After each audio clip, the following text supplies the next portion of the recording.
Sciaguratella.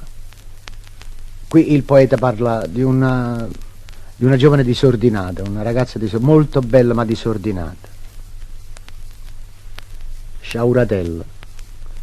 Mon balcone, mon nanzo allo specchio, mo sdraiato in coppo di divano, ma una volta, che te una volta, ti trovasse con la mano, non si scossa mai niente, dentro sta casa tua, che sacce, te vedesse da mai in un punto, te vedesse fare un urinaccio, non si spezza mai una fattuccia, non se ne viene mai in un bottone, te l'hai fatta una canastella con là, che forbici o cottone.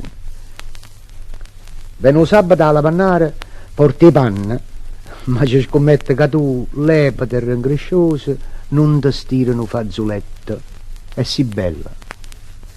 Sia così bella che uno ti ha da guardare pangante, e io ti guardo, ma per tremendo da un'occhio alla camera ogni tanto.